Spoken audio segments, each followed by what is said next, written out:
మొత్తానికి జగన్మోహన్ రెడ్డి గారు చిత్తూరులో పర్యటించారు. మామిడి రైతులను కలిశారు.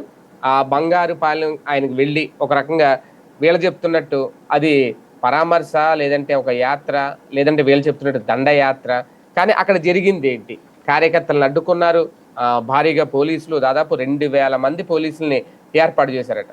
ఈసారి రోప్ టీములు కూడా కనిపించినాయి. కాకపోతే అది జగన్‌కి కాదు, జగన్ దగ్గరికి వచ్చే కార్యకర్తల్ని అక్కడ పోనీ వాళ్ళలో రైతులు ఉండొచ్చు, కార్యకర్తలు ఉండొచ్చు, నాయకులు ఉండొచ్చు, ఎవరైనా ఉండొచ్చు.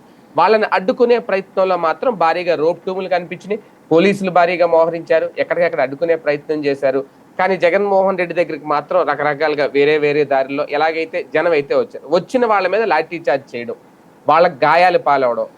ఒక కార్యకర్త అయితే ఆ రక్తం కారుకుంటూ జగన్మోహన్ రెడ్డి దగ్గర రావడం, ఆయన ప్రశ్నించడం, ఏంటి మా కార్యకర్తల్ని ఇలా దాడులు చేస్తున్నారు, ఏంటి లాఠీ చార్జ్లని. ఓవరాల్ గా రైతు పరామర్శన అసలు ఎంతవరకు జరిగింది, ఏం మాట్లాడారు, అక్కడ ఒక రైతు తెచ్చిన మామిడికాయలు కూడా అది కూడా ఒక కుట్ర, ఒక జగన్ నాటకం, ఒక డ్రామా అనుకుంటూనే రాసుకొచ్చారు ఇవాళ.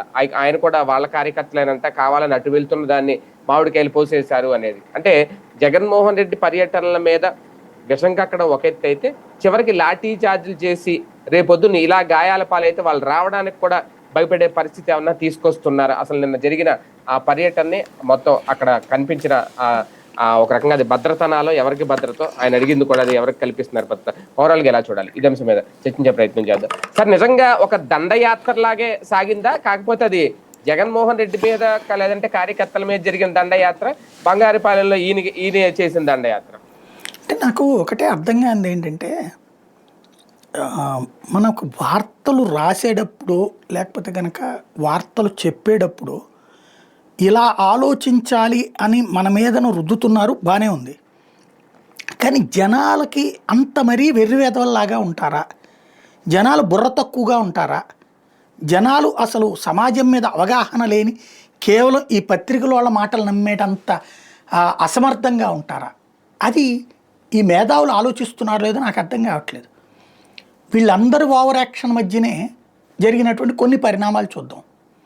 తెలంగాణ ఉద్యమం అప్పుడు వాళ్ళు 15 మందో 25 మందో ఉద్యమించిన భారీ ర్యాలీలు చేశారని, భారీ సభలు చేశారని ప్రచారం చేశారంటూ ఇప్పుడు ఆంధ్రాలో వీళ్ళు మాట్లాడేవాళ్ళు మన నాయకులు. కానీ తెలంగాణలో ఆ ఉద్యమం ఫ్లేరప్ అయిందే. ఎందుకు ఫ్లేరప్ అయింది? నిర్బంధిస్తున్నారు, ఆపుతున్నారు, వేధిస్తున్నారు, విసిగిస్తున్నారు. వీళ్ళు ఆంధ్ర పాలకులు లేదా ఆంధ్ర పాలకుల మాటలు వింటున్న పోలీసులు అనినే కదా ఆ రోజున ఫ్లేరప్ అయింది. చివరికి కొంతమంది పోలీసులు రాజీనామాలు కూడా చేశారు కదా, మేము ఆంధ్ర పాలకుల మాటిని మా తెలంగాణ సోదరులను ఏం చేయలేము అనేసి. సుమతి లాంటి వాళ్ళు రాజీనామా అయ్యాన్ని అట్లాంటివే కదా అప్పుడు నడిచినాయి కదా. అంటే చివరికి తెలంగాణ రావడానికి కూడా అదే కారణమైంది కదా. అట్లాగే క్రిందసారి జగన్ ఉన్నప్పుడు చంద్రబాబు నాయుడు గారిని ఎయిర్పోర్ట్ దగ్గర ఆపారన్నో, లేకపోతే అదేది పెద్దరెడ్డి ఏరియాలో ఆపారన్నో, లేకపోతే ఇంకో చోటకి వెళ్తుంటే ఆపారన్నో, గొడవకు దిగారు కదా, ధర్నాలు చేశారు కదా. ఎవడరా మీరు ఆపేది? పోలీస్ నీ సంగతి తెలుస్తా, నీ ఎంత తెలుస్తున్నారా? లోకేష్ వెళ్తున్నప్పుడు ఇబ్బంది పెట్టారని చెప్పి ఆ జిల్లా ఎస్పీ పేరు చెప్పి బట్టలు నీ తీస్తాను, ఇది బనీని మీద నుంచో పెడతానని చెప్పారా? అట్లాగే పవన్ కళ్యాణ్ ఆంధ్రాకి వస్తుంటే రోడ్డు మీద ఆపారని చెప్పేసి రోడ్డు మీద పడుకున్నాడు కదా ఆయన. అట్లాగే విప్పటం ఆ బాయినెట్ మీద కూర్చుని వెళ్ళాడు కదా. అదే సందర్భంలో వైజాగ్లో రేపు పొద్దున ప్రోగ్రాంకి ముందు రోజునే వెళ్ళి ర్యాలీలాగా చేస్తుంటే అట్ట వద్దన్నందుకు గాను ఎస్పీ మీద ఆగ్రహం వ్యక్తం చేశారు కదా ఆయన. ఆ తర్వాత కూడా చెప్పాడు కదా ఇదంతా రాక్షసత్వం అని, దుర్మార్గం అన్నారు కదా. అది ఎన్ని కూడా అప్రజాస్వామికం అన్నారు కదా. అప్పుడు దండయాత్రని ఎందుకు రాయలేదు అవన్నీ? అప్పుడు దండయాత్రలేనవి ప్రజాస్వామ్య పోరాటాలు, ప్రజల కోసం పోరాటాలు, అణచివేత మీద పోరాటాలు, నిర్బంధం మీద వ్యతిరేకత, రాక్షస పాలన మీద పోరాటాలు. ఇప్పుడు జగను రైతులు రోడ్డెక్కుతుంటే ఆ రైతుల్ని పరామర్శించడానికి పోతే రాక్షసత్వం, దుర్మార్గం, అరాచకం. రైతులు వద్దంటున్నారు కానీ జగన్ వెళ్తున్నాడు. వచ్చిన రైతులు అందరూ అమాయకులు. పొగాకు రైతు దగ్గరికి వెళ్ళిన దండయాత్రే, మిర్చి రైతు దగ్గరికి వెళ్ళిన దండయాత్రే, మామిడి రైతు దగ్గరికి వెళ్ళిన దండయాత్రే. దాంట్లో అది తొక్కాడు, ఇది నలిపాడు, అది కడిగాడు, ఇది తుడిచాడు, ఇవి వార్తలు, ఇవి సోషల్ మీడియాలో డిబేట్లు. ఏంటంటే మా ఇష్టం, మేము ఎలా చెప్తే అట్లా నువ్వు ఆలోచించరా. నువ్వు ఆలోచించకపోతే నువ్వు రాష్ట్రద్రోహివి, దేశద్రోహివి, లేదంటే కనుక సమాజానికి అసమర్థుడివి, ఇట్లాగా ప్రజల్ని బ్లాక్మెయిల్ చేస్తున్నారు. అంటే మనం ఎట్లా ఆలోచించాలో వీళ్ళు డిసైడ్ చేసి చెప్తారు. వాళ్ళు చెప్పినట్టు ఆలోచించాలి మనం. ఎన్టీ రామారావు గారు మంచోడు, ఆయన దేవుడు, కృష్ణుడు, రాముడు, అదేంటి అట్టెందుకయ్యా అంటే సినిమాలో ఆ పాత్రలు వేసాడు కదా అని చూడగానే మనకు ఆ భావన రావట్లేదండి. నీకు దొంగవే, నువ్వు నీలో ఏదో కులపెచ్చు ఉంది, అదే వచ్చిందంటే అది దట్ ఈజ్ ఎన్టీఆర్ మావాడు. అదే ఎన్టీ రామారావుని దించాలనుకున్నప్పుడు లక్ష్మీపార్వతి అనే ఆవిడ వెనకాల పడి తిరుగుతాడు. ఆవిడ అట్లాంటిది, కొలట, అట్లా ఇట్లాగా. ప్రశాంత్ రెడ్డికి వస్తే ఆ మాట అంటే బూతు, లక్ష్మీపార్వతిని అంటే నీతి. అట్లాగే అంటే మనం ఎవరినైనా అనొచ్చు, మనల్ని ఎవరైనా అంటే కనుక అరాచకం. అది మనం ఎవరినైనా వెధవలు చేయొచ్చు, మనల్ని ఎవరైనా వెధవ చేస్తే కష్టం, తట్టుకోలేరు. ప్రస్తుతం రాష్ట్రంలో నడుస్తున్నటువంటిది ఏంటంటే హిప్నోసిస్, మీడియా హిప్నోసిస్. హిప్నాటిజంలో అదేదట్ట ఊపుతా నువ్వు నా కంట్రోల్లో ఉన్నావు అని చెప్పి ఆ తర్వాత ఆ హిప్నాటిస్టు మనల్ని గైడ్ చేస్తాడు. నువ్వు అనుకుంటున్నావు మీ నాన్న మంచోడు కాదు, లేకపోతే మీ టీచర్ మంచోడు కాదు, వాళ్ళు దుర్మార్గులు, అది గుర్తుపెట్టుకో అంటే రెండోసారి కళ్ళు తెరిచాక వాళ్ళని చూసినప్పుడల్లా మనకి ఆ నెగిటివ్ కనబడుతుంది, ఆ నెగిటివ్ చేస్తారు. అదేవిధంగా ఇప్పుడు వీళ్ళు పేపర్ చదివితే హిప్నాటిజం చేస్తుంటారు మనకి. జగన్ని చూడగానే నువ్వు రాక్షసుడు అనుకో, దుర్మార్గుడు అనుకో. ఇప్పటికే ఈ హిప్నాటిజంలో జనసేన వాళ్ళు పడిపోయారు. ఇదివరకు జనసేన వాళ్ళు కార్యకర్తలు కానీ వాళ్ళ అభిమానులు కానీ బ్యాలెన్స్డ్గా మాట్లాడేవాళ్ళు, బ్యాలెన్స్డ్గా ఆలోచించేవాళ్ళు. ఎందుకు? తమ నాయకుడు కూడా ఇబ్బందులు పడ్డారు కాబట్టి. ఇప్పుడు వచ్చేటప్పటికి వాళ్ళు కూడా ఈ ప్రాసెస్లో పడిపోయారు. ఒకప్పుడు వీళ్ళ నాయకుడిని అమ్మనాభూతులు తిట్టించారని, వీళ్ళ నాయకుడిని అమ్మల్ని కూడా తిట్టించారని మర్చిపోయారు. అదే మీడియా ఇవాళ చేసేది జగన్ తిడుతున్నప్పుడు చప్పట్లు కొట్టుకుంటున్నారు. రేపు పొద్దున్న తేడా వస్తే మళ్ళీ మీ నాయకుడిని ఇదే చేస్తారు, మిమ్మల్ని అందరినప్పుడు దొంగలనే చేస్తారు. అది గుర్తుపెట్టుకోవాలి వీళ్ళు. ఇక్కడ ఒక హిప్నాటిజం చేస్తున్నారు. జగన్ని అలాగే చూడు, నువ్వు అట్లాగే చూస్తుండు. జగన్ ఎక్కడికైనా వెళ్తున్నాడా? రాష్ట్ర ప్రయోజనాలకు విఘాతం. చంద్రబాబు నాయుడు ఎక్కడికి వెళ్తున్నాడా? రాష్ట్ర ప్రయోజనాలకు అద్భుతం. జగన్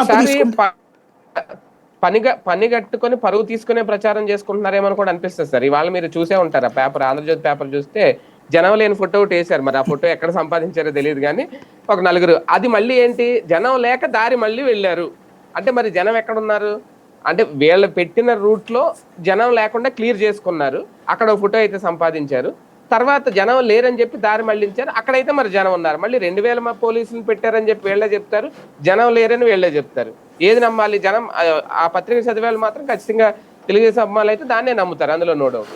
కాకపోతే మరి ఇందులో ఉన్న ఈ జనం ఉన్నది ఏంటి, అది ఎంతవరకు నిజం, అది ఎంతవరకు అబద్ధం? అది రేపో మాపో బియ్యం చేస్తారండి. వీళ్ళ క్యాంపెయిన్ ఎట్లుంటుంది అంటే ఇదివరకు పాదయాత్ర చేసినప్పుడు కూడా గ్రాఫిక్స్ అని చెప్పేవాళ్ళు, కూడా అట్లాగే చెబుతారు. రేపు పొద్దున చెప్పారు కదా, అప్పుడు కూడా చెప్పారు, అట్లాగే చెప్తారు ఇప్పుడు కూడా. అదే నడుస్తుంది. 4 రోజులు పోతే మళ్ళీ మనల్ని సైకలాజికల్గా అట్లా ప్రిపేర్ చేస్తారు. అంటే ఒకటిసారి ఇక్కడ పాయింట్, ఆంక్షలు విధించిన జిల్లా పోలీసు యంత్రాంగం అంతమంది భారీగా జనం వచ్చాడు, ఓకే, వీళ్ళు సేకరించారు, సమీకరించి తీసుకొచ్చారు ఏంటనేది, లాఠీ చార్జ్ చేయడం అక్కడ అది అంటే ఇంకా తప్పదా ఆ సమయంలో? దాన్ని ఎలా చూడాలి? మేబీ లాఠీ చార్జ్ పెద్దది అయ్యి ఉండదు. నేను అనుకోవడం ఏంటంటే ఆ వస్తున్నప్పుడు ఒక్కసారిగా రోడ్డుకి అడ్డం పడిపోతుంటే గబక్క 4 దెబ్బలేసి ఉంటారు. అది పెద్ద లాఠీ చార్జ్ అయితే నిన్ననే రచ్చరచ్చ అయి ఉండేది. ఆ టైంలో తోపులాట్లో అతనికి దెబ్బ తగిలి ఉండొచ్చును. పోలీసు దెబ్బే తగిలింది కాదన్న, కానీ అది భారీ లాఠీ చార్జ్ ఏం కాదు. సాధారణంగా ఇప్పుడు అక్కడ పోలీసులకు ఒక నరకం చూపెడుతున్నారండి. ఎవరంటే ప్రభుత్వం. పోలీస్ డ్యూటీ ఏంటి? ఒక కార్యక్రమం సవ్యంగా సాగనీయటం. జగన్ అక్కడికి వస్తున్నాడు, అటు ఇటు రోప్ పార్టీ పెట్టేసి ఆ డివైడర్లు ఉంటాయి కదా, అవి తగిలిచ్చేసేసి జగన్ బ్యారికేడ్లు ఆ మధ్యలో నుంచి జగన్ వెళ్ళిపోయేటట్టు పెట్టేసేసి, జగన్ చుట్టూతో రోప్ పార్టీ పెట్టేసేసి జగన్ పరామర్శిస్తాడు, వెళ్ళిపోతాడు. సింపుల్. వెళ్ళేటప్పుడు చెయ్యి ఊపుకొని పోతాడు. ఏముంది ఇందులో? లాజికల్గా అయిపోతుంది. కానీ పోలీసులు ఏం చెప్తున్నారు? దాదాపు ఇప్పుడు రేపు పొద్దున హైకోర్టు అడిగితే 2000 మంది పోలీసులని పేరు కూడా ఇస్తారు. ఏంటి వాళ్ళు చేస్తుంది? జగన్ దగ్గరకు వచ్చేవాడిని ఆపడం, అంతేగాని జగన్ మీద పడేవాడిని ఆపడం కాదు. అదే అంటున్నాను నేను. ఇప్పుడు ఆ రోప్ టీం కూడా ఎక్కడుంది నిన్న ఆ వీడియోలో మనకి విజువల్స్ లో చూస్తే జనాన్ని రాకుండా ఆపుతున్నారు అక్కడ అటువైపు. అంతేకాదు జగన్ దగ్గర రోప్ టీం కనబడలేదు మరి అందులో అదే వీడియోలో. చెప్పేది, అదే పద్ధతి అని చెప్తారనమాట వీళ్ళు కావాలంటే. జగన్ చుట్టూ ఒక రోప్ పార్టీ ఉండి తీరాలి, అది పెట్టట్లేదు. జగన్ నిన్న కూడా చేయిలు పట్టుకుని అట్లా ఆగుతున్నారు ఇట్లా ఆగుతున్నారు. మేబీ నేను అనుకోవడం ఏంటంటే వీళ్ళు జగన్ వెళ్తే జనాన్ని ఆపడం వీళ్ళ వల్ల కాదు, అవును. అది అర్థమైపోయింది.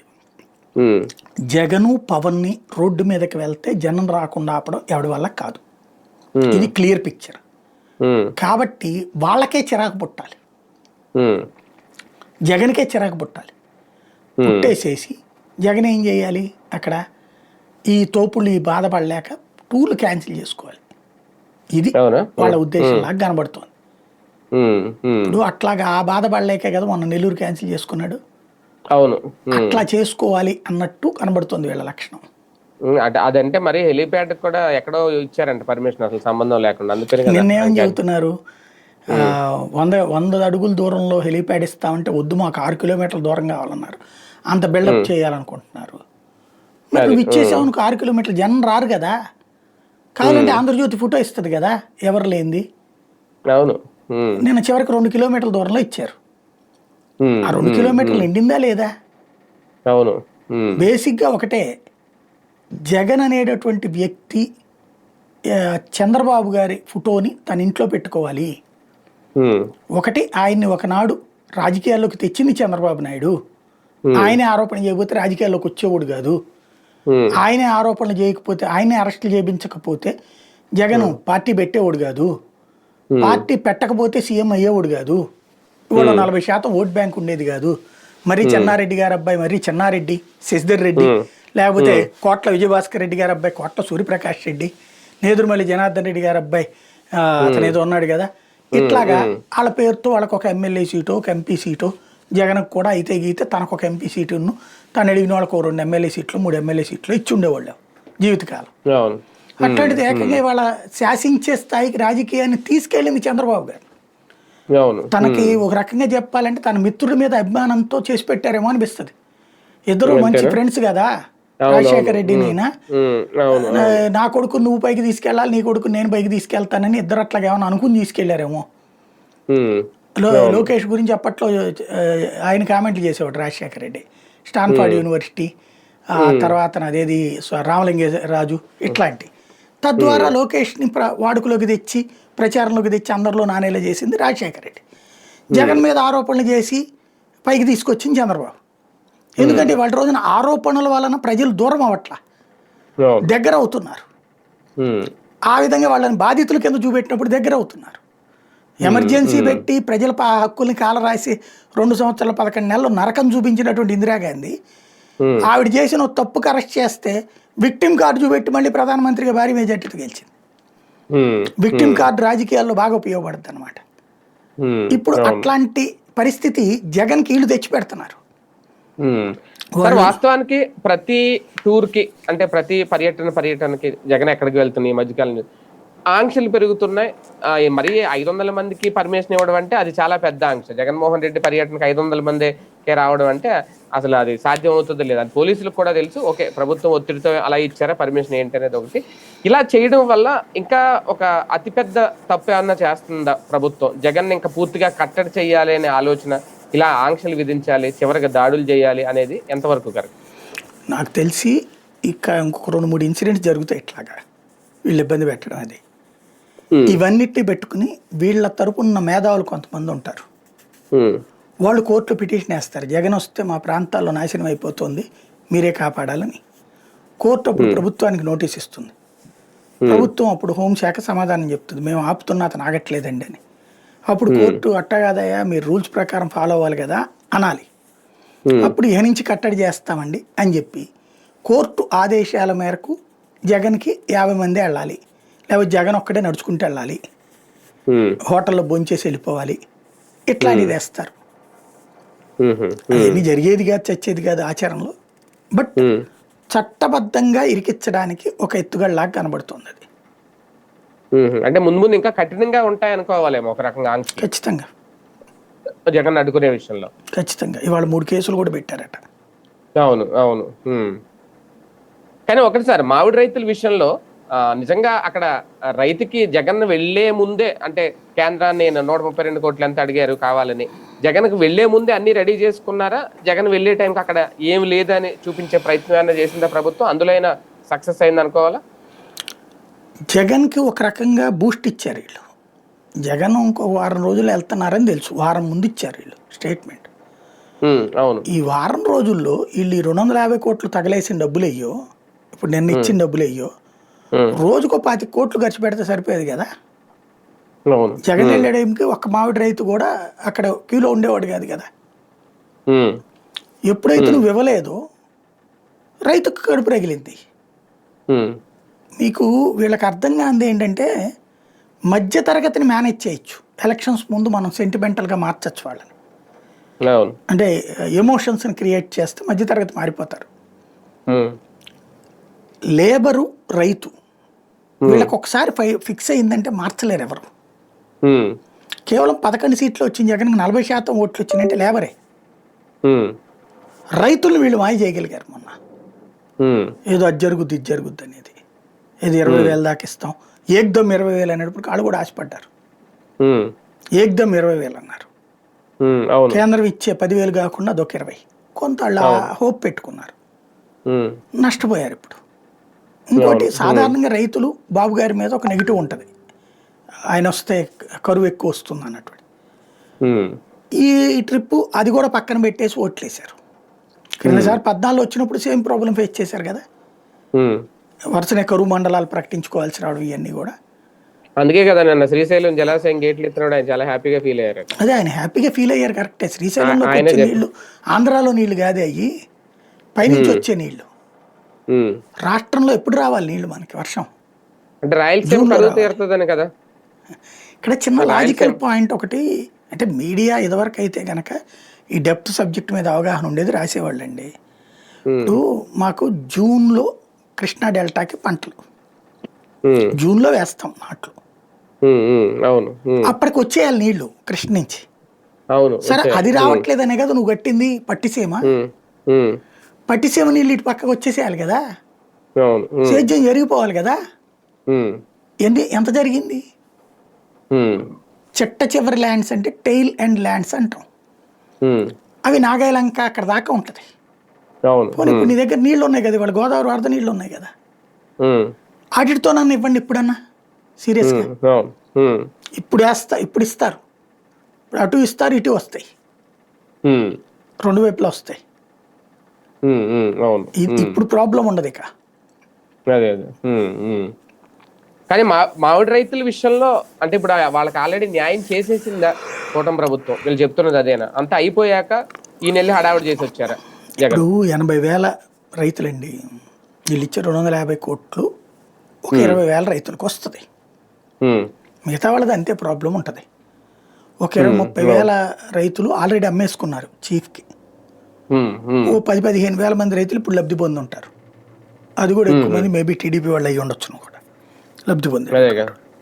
మిగతా వాళ్ళకి ఇంకా మిగిలి ఉంటుంది కదా, వాళ్ళు సఫర్ అవుతుంటారు. ఈసారి నెల్లూరు పర్యటన ఖచ్చితంగా ఉంటుందని అనుకోవచ్చా జగన్మోహన్ రెడ్డి గారిది? ఈసారి ఇద్దరిని పరామర్శించాలేమో, కాకానితో పాటు ఈయన కూడా నల్లబ్రెడ్డిని కూడా పరామర్శించడానికి చూడాలి మరి ఏం చేస్తారు అనేది.